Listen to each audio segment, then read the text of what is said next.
alam natin na hindi lang yung 100 billion, the extra 100 billion, ang medyo controversial. There are other money issues, that the Vice President faced as Education Department Secretary. Kamusta na yung mahiwagang intelligence fund? Okay. Ayun. So medyo naging usapin to actually sa social media why the Department of Education is asking for 150 million confidential funds. And that's on top of the 500 million confidential funds ng Office of the Vice President. So para saan daw to? So actually ilang beses na nating tinanong during press briefings yung spokespersons niya, and even of course Vice President Duterte herself explained kung saan talaga to gagamitin. Of course, confidential funds, parang ang hirap, paano nga confidential yan, di ba? From the term itself, confidential. Pero sabi niya, security, surveillance daw, and then for the 150 million naman ng DepEd, sinabi na surveillance of teachers na allegedly involved in drugs.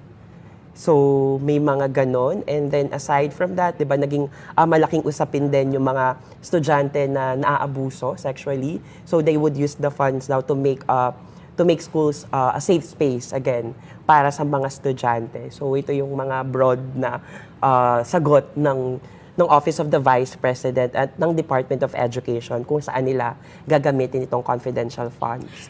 The matter of safe spaces, punta natin, isa-isa na, let's break it down.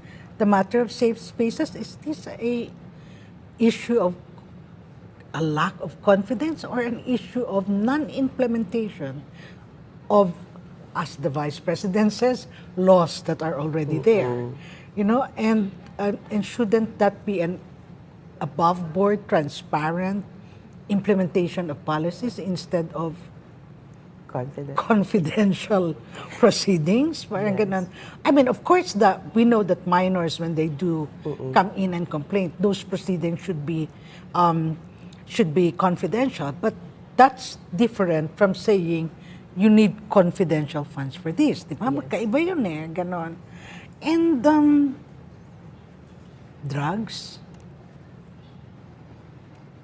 And then aside from that, sinabi din of course ni Vice President Duterte that the confidential fund will be used para dito sa terrorism, recruitment.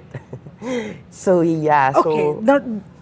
Here, anong pananaw mo dyan? When the Vice President speaks of terrorism, recruitment, Bons, anong pananaw mo doon? Can you parse that out? What does you mean?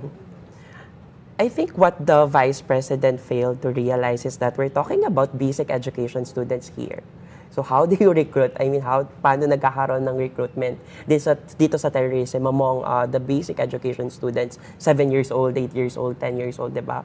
And then, yung sinabi naman niya dito is para daw to sa mga teachers na nare-recruit as terrorists or nagiging parte ng NPA. Sa totoo lang, sa haba ng panahon, ilang teachers ba ang naging NPA? Can we even count? On the fingers of two hands? Or is she equating terrorism with militant legal organizations?